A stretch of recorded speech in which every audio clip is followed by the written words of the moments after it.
The story of blind Bartimaeus comes at a pivotal moment in the Gospel of Mark. In order to understand it, we need to have a little Bible study first. Now, when I first wrote this sermon, there was another 20 minutes to go, so I decided you're going to have to do some of this at home. So we're going back to chapter 9. The beginning of chapter 9 begins with the account of the Transfiguration. And immediately after blind Bartimaeus, we have the triumphant entry into Jerusalem. Two, if you like, bookends to this little section. Both powerful moments. So, the Transfiguration, in which the glory of Jesus is revealed to Peter, James, and John, and they hear a voice from heaven saying, "This is my Son. Listen to him." And Jesus immediately talks to his disciples about his impending suffering and death. Now, he does this 3 times in fairly quick succession, and each time the disciples are incredulous. They don't understand. And Jesus has to speak more plainly to them every time he tells them. Now, in between those 3 declarations about his death and resurrection, there are some equally dramatic and contrasting stories, and some difficult teaching. The healing of the boy with the unclean spirit that the disciples couldn't cast out, and the pitiful cry of the father, "I believe, help my unbelief." The disciples then have a discussion among themselves as to who was the greatest among them. And Jesus teaches them that whoever wants to be first must be last of all and servant of all. And to bring the point home, Jesus takes a little child and he places the child in their midst as an example to them. The disciples don't get it. Because the disciples then have the audacity to speak sternly to a whole group of little children, which made Jesus indignant. "Let the children come to me. Do not try to stop them. Whoever does not receive the kingdom of God as a little child will never enter it." That now brings us to the gospel reading of 2 weeks ago and the story of the rich man who wanted to follow Jesus. But he was so attached to his wealth, his possessions, that he ended up going away grieving rather than following Jesus. And Jesus, again, teaches his disciples, "Many who are first will be last, and the last will be first." And then, quickly, Jesus says to them in very plain speech, "See, we are going to Jerusalem, and the Son of Man will be handed over to the chief priests and the scribes, and they will condemn him to death."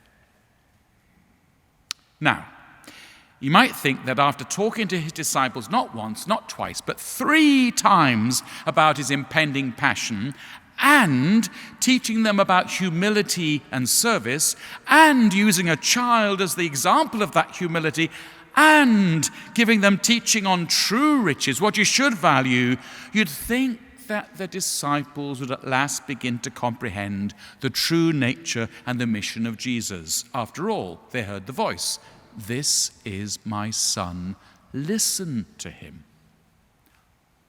Well, what do you think? What happens next? James and John come to Jesus with a request. Now, Mark tells us that Jesus says to them, "What is it you want me to do for you?" Remember that phrase, you're going to hear it again. And James and John have the cheek to say to Jesus, "We want to sit one on your right hand and one on your left in your glory." And then the other 10 disciples get angry so much that Jesus yet again has to teach them about humility. Whoever wishes to become great among you must be your servant. Whoever wishes to be first among you must be the slave of all. For the Son of Man came not to be served, but to serve, and to give his life a ransom for many. As Canon Lamb reflected in his sermon 2 weeks ago, the way of Jesus Christ lies in discovering the sovereignty of sacrificial love. That is the mystery at the heart of the gospel. It is that simple, and at the same time, it is that challenging, because sometimes we find it so hard, as did the disciples. So if you're still with me, that brings us to Jericho. Jericho, the oasis town in the middle of nowhere, a wilderness. If you go there, as we went on our pilgrimage 2 years ago, it's a very harsh place. And Bartimaeus is sitting there, and he has nothing. His blindness would have been interpreted by many as the result of something bad that he had done, or maybe his parents had done, in the same way the debate rages in John's Gospel with the healing of the man born blind. And blind Bartimaeus is treated in exactly the same way. He is unable to take full place in society because of his disability. Instead, he sits at the outskirts of the town near the wilderness, reduced to a life of begging. And seeing Jesus and the crowd, he begins to shout. And notice the words, "Son of David, have mercy on me."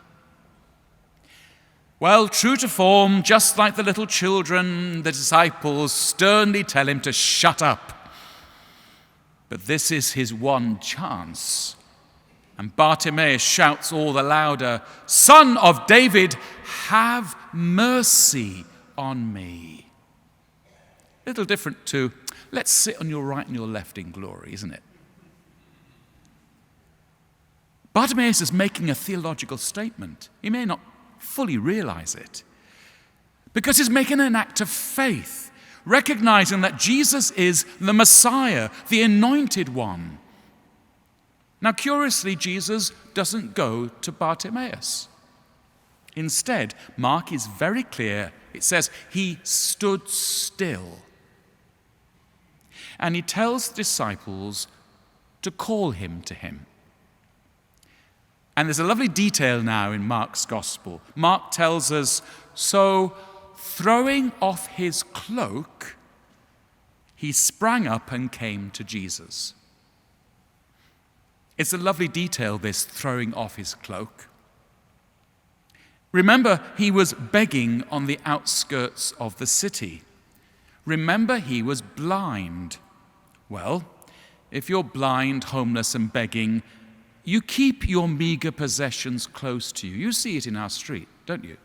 People with their bags and their trolleys from supermarkets and everything sort of packed in and in boxes.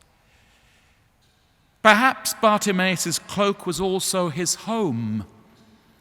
Perhaps his cloak was his roof at night. His faith in Jesus, the Son of David, led him to leave it behind where anyone could have stolen it. Now, the rich young man left grieving because he could not let go of his many possessions. The disciples could not stop arguing about who was the greatest. The disciples tried to stop people coming to Jesus if they thought they didn't belong. Bartimaeus, on the other hand, gladly relinquishes his one only possession of worth and comes to Jesus. Remember those words I said will come again? Jesus now says them to Bartimaeus, the same he said to James and John a little earlier, not getting the answer he thought he might get. Now he says to Bartimaeus, "What do you want me to do for you?" What does Bartimaeus ask for? A request so simple and so beautiful. "My teacher, let me see again." Now we realize that he could once see.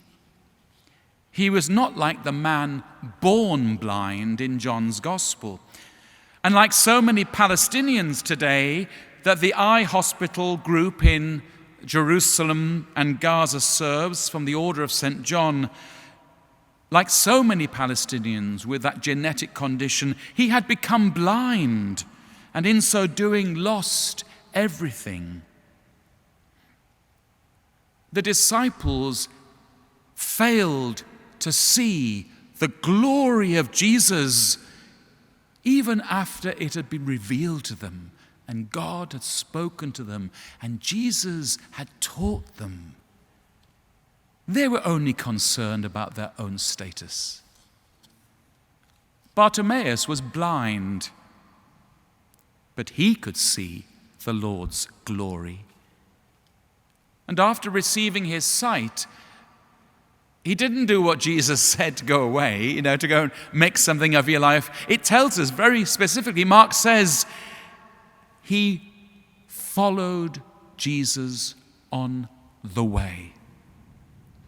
You see, for him, the gift of sight, the recognition of who Jesus was worth far more than all the treasured possessions of the young rich man we heard about a couple of weeks ago. And where did the way take them? Well, Jesus had already told his disciples, but they weren't that interested.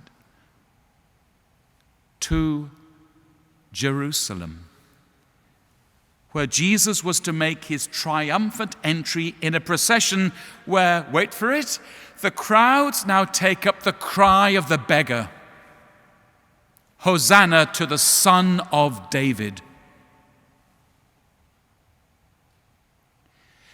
Yesterday, parishioners began our renewed feeding program, Neighbor to Neighbor.